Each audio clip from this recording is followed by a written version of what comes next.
BJP ନବନିର୍ବାଚିତ ରାଜ୍ୟ ଉପସଭାପତିଙ୍କୁ ସ୍ୱାଗତ ସମ୍ବର୍ଦ୍ଧନା। କଳାହାଣ୍ଡି କୋକସରାରୁ ରିତେଶ କୁମାର ମୁଣ୍ଡକ ରିପୋର୍ଟ। ରାଜ୍ୟ ବିଜେପିର ନବନିର୍ବାଚିତ ରାଜ୍ୟ ଉପସଭାପତି ଭବେନ୍ଦ୍ର ପଣ୍ଡାଙ୍କୁ କୋକସରା ବ୍ଲକ ଭାରତୀୟ ଜନତା ପାର୍ଟି ପକ୍ଷରୁ ଶନିବାର କୁସୁମ ଖୁଣ୍ଟି ଶିବ ମନ୍ଦିର ପ୍ରାଙ୍ଗଣରେ ସ୍ୱାଗତ କରାଗଲା।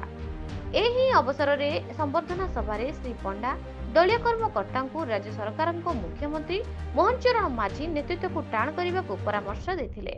ଏ କାର୍ଯ୍ୟକ୍ରମରେ ଜିଲ୍ଲା ଉପସଭାପତି ଲକ୍ଷ୍ମୀକାନ୍ତ ବାଗ, ଧର୍ମଗଡ଼ ବିଧାୟକ ପ୍ରତିନିଧି ତ୍ରିନାଥ ଶବର, ରାଜ୍ୟ ମହିଳା ମୋର୍ଚ୍ଚା କାର୍ଯ୍ୟକାରିଣୀ ସଦସ୍ୟ ଶ୍ରୀମତୀ କୁନ୍ତୁପାଳ, ଶ୍ରୀ ବିଭୂତି ଭୂଷଣ ପରିହିତେ, ମଟର ମଣ୍ଡଳ ସଭାପତି ଧର୍ମବ୍ରତ ପଣ୍ଡା, କୋକସରା ମଣ୍ଡଳ ସଭାପତି ବସନ୍ତ ନାଗ, ଆମପାଣି ଅଞ୍ଚଳ ମଣ୍ଡଳ ସଭାପତି ମଧୁବନ ପାତ୍ର, ପତବନ୍ତ ସିଂ, ମହିଳା ନେତ୍ରୀ ପ୍ରତିମା ପୂଜାରୀ, ବିଶିଷ୍ଟ ନେତା ସୁଧୀର ପାତ୍ର, ରିତେଶ କୁମାର ମୁଣ୍ଡ, ଚକ୍ରଧର ବେଶ୍ରା, ତିଲକ ବେଶ୍ରା, ଧବଳେଶ୍ୱର ଗୋପାଳ, କ୍ଷୀରସିନ୍ଧୁ ନେଗୀ, କୋକସରା ସରଳ ପ୍ରଧାନ, ମନୋଜ କୁମାର ନାୟକ, ଆମପାଣି ତୁଲାରାମା ନାୟକ, ରୁଦ୍ରାଚାର୍ଯ୍ୟ ଗୋପାଳ, ରାଧାଶ୍ୟାମ ଗୋପାଳ, କମଲ ଲୋଚନ ଦଳପତି, କାମଦେବ ମାଝୀ, ପ୍ରମାଲାଲ ସବାସୁ ସରାବୁ ଉପସ୍ଥିତ ଥିଲେ।